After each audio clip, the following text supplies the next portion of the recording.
ਗੱਲ ਕਰਦੇ ਹਾਂ ਪੰਜਾਬੀ ਸ਼ੇਰ ਤੇ ਪੰਜਾਬ ਧਰਤੀ ਦੇ ਮਾਣ ਕੁਲਵੀਰ ਸਿੰਘ ਮੁਸ਼ਕਾਬਾਦ ਦੀ। ਕੁਲਵੀਰ ਸਿੰਘ ਮੁਸ਼ਕਾਬਾਦ ਨੇ ਜੇ ਸੁਚੱਜੇ ਢੰਗ ਨਾਲ ਕਿਸਾਨੀ ਲਹਿਰ ਨੂੰ ਸਪੋਰਟ ਕੀਤਾ, ਇਹ ਸਾਨੂੰ ਬੜਾ ਘੱਟ ਨਜ਼ਰ ਆਉਂਦਾ ਹੈ। ਕੁਲਵੀਰ ਸਿੰਘ ਹੋਰਾਂ ਨੂੰ ਤੁਸੀਂ ਦੇਖਦੇ ਹੋ ਬੱਸਾਂ ਦੇ ਵਿੱਚ, ਗੱਡੀਆਂ ਦੇ ਵਿੱਚ, ਰੇਲਾਂ ਦੇ ਵਿੱਚ, ਹਵਾਈ ਜਹਾਜ਼ਾਂ ਦੇ ਵਿੱਚ, ਔਰ ਉੱਥੇ ਜਾ ਕੇ ਇੱਕੋ ਹੀ ਗੱਲ ਕਰ ਰਹੀ ਹੈ ਕਿ ਕਿਸਾਨੀ ਕੀ ਹੈ ਤੇ ਮੋਦੀ ਸਰਕਾਰ ਦੇ ਪੇਸ਼ ਕੀਤੇ ਗਏ ਬਿੱਲ ਕੀ ਹਨ। ਇਹਨਾਂ ਦੀ ਗੱਲ ਯਕੀਨਨ ਪੂਰੀ ਦੁਨੀਆ ਨੂੰ ਸਮਝ ਆ ਰਹੀ ਹੈ। ਇਸ ਲਈ ਹੀ ਤੇ ਸੋਸ਼ਲ ਮੀਡੀਆ ਤੇ ਇਹਨਾਂ ਦੀ ਮਾਨਤਾ ਦਿਨ ਬ ਦਿਨ ਵੱਧਦੀ ਜਾ ਰਹੀ ਹੈ। ਕੁਲਵੀਰ ਸਿੰਘ ਮੁਸ਼ਕਾਬਾਦ ਹੋਰਾਂ ਦੀਆਂ ਵੀਡੀਓਜ਼ ਵੀ ਅਸੀਂ ਤੁਹਾਨੂੰ ਦਿਖਾਉਂਦੇ ਹਾਂ, ਔਰ ਨਾਲ ਉਹਨਾਂ ਨੇ ਜਿਹੜੀ ਖਾਸ ਪੰਜਾਬੀ ਪ੍ਰਚਾਰ ਵਾਸਤੇ ਗੱਲ ਕੀਤੀ ਹੈ ਉਹ ਵੀ ਤੁਹਾਨੂੰ ਦਿਖਾਉਂਦੇ ਹਾਂ।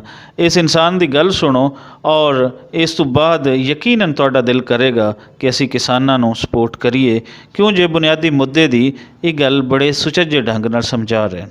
ਪੰਜਾਬ ਪ੍ਰਚਾਰ ਟੀਵੀ ਦੇਖ ਰਹੇ ਸਾਰੇ ਦਰਸ਼ਕਾਂ ਨੂੰ ਮੈਂ ਬੇਨਤੀ ਕਰਦਾ, ਚਾਹੇ ਉਹ ਦੇਸ਼ਾਂ ਵਿਦੇਸ਼ਾਂ 'ਚ ਕਿਤੇ ਵੀ ਬੈਠੇ ਨੇ, ਜੇ ਅਗਰ ਉਹ ਸਾਡੇ ਇਸ ਸੰਘਰਸ਼ ਦੇ ਵਿੱਚ ਨਹੀਂ ਪਹੁੰਚ ਸਕਦੇ, ਪਰ ਉਹ ਜਿੱਥੇ ਵੀ ਬੈਠੇ ਨੇ ਉਹ ਇਸ ਕਾਲੇ ਕਾਨੂੰਨਾਂ ਦੇ ਖਿਲਾਫ ਆਪਣਾ ਰੋਸ ਦਿਖਾਉਣ, ਇਹਨਾਂ ਕਾਨੂੰਨਾਂ ਦੇ ਖਿਲਾਫ ਆਪਣਾ ਪ੍ਰਚਾਰ ਕਰਨ ਤੇ ਲੋਕਾਂ ਨੂੰ ਜਗਾਉਣ ਕਿ ਇਹ ਤਿੰਨੇ ਕਾਲੇ ਕਾਨੂੰਨ ਜਿਹੜੇ ਨੇ ਉਹ ਸੱਚਿਓਂ ਹਰ ਆਵਾਮ ਦੇ, ਹਰ ਇੱਕ ਗਰੀਬ ਦੇ, ਹਰ ਮਜ਼ਦੂਰ ਦੇ ਲਈ ਘਾਤਕ ਨੇ। ਇਹਨਾਂ ਨੂੰ ਵਾਪਸ ਕਰਨਾ ਹੀ ਇੱਕ ਹੱਲ ਆ ਤੇ ਨਾਲ MSP ਜਿਹੜੀ MRP ਆ, ਉਹ MSP ਆ, ਉਹ ਲਾਗੂ ਕੀਤੀ ਜਾਵੇ, ਕਾਨੂੰਨ ਬਣਾਇਆ ਜਾਵੇ ਵੀ ਉਹ ਕਦੇ ਵੀ MSP ਤੋਂ ਘੱਟ ਕਦੇ ਚੀਜ਼ ਨਹੀਂ ਵੇਚੀ ਜਾਊਗੀ।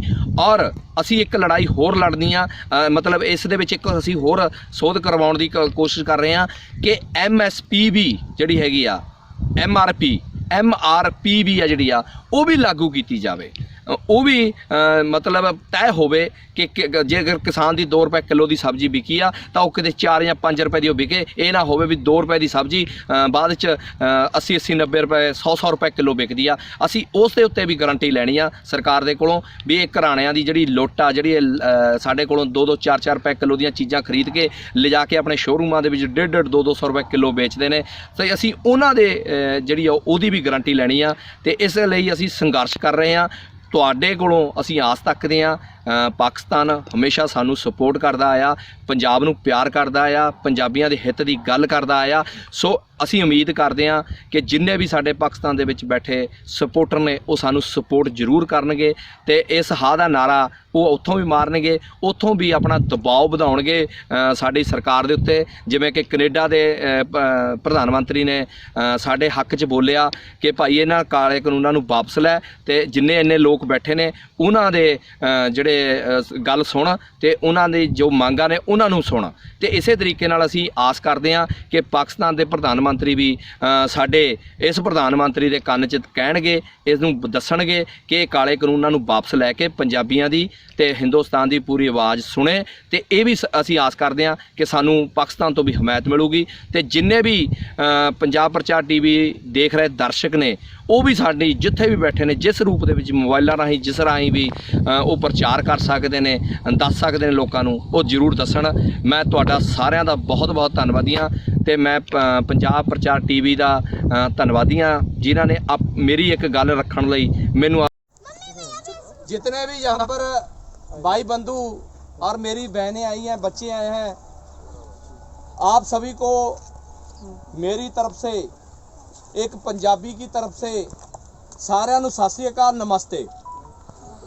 जितने भी मोबाइल जहाँ पर है सभी मेरी तरफ कर ले, आपका बेनिफिट होगा इससे। और दूसरी बात, आप लोग को सभी को मालूम होगा कि पंजाब में जो एक पंजाब के लोग, पूरे हिंदुस्तान के लोग आज किसानों के लिए, खेती बिलों के लिए दिल्ली में संघर्ष कर रहे हैं। मालूम है ना, सभी को मालूम है, संघर्ष कर रहे हैं। आप लोगों को लगता होगा किसान अपनी ज़मीन के लिए लड़ रहा है, जहाँ फिर उसका कोई अपना निजी फायदा होगा। मैं आपको बताने आया हूँ जहाँ आगरा ताजमहल के सामने कि हमारा निजी फैसला नहीं, हमारा निजी स्वार्थ नहीं है कि किसान की ज़मीन जाएगी। इससे क्या होगा, ये अगर ये काले कानून आ गए तो सभी का नुकसान होगा, चाहे वो खेती के साथ जुड़े हुए हैं या नहीं जुड़े हुए, मगर हम सब अन्न तो खाते हैं ना। आप सभी को मालूम है कि जो कॉर्पोरेट कराने होते हैं, जे हमेशा महंगी चीज देते हैं, सभी को महंगी से महंगी चीज बनाकर देते हैं, 1 रुपए की चीज को 50 में कर देते हैं।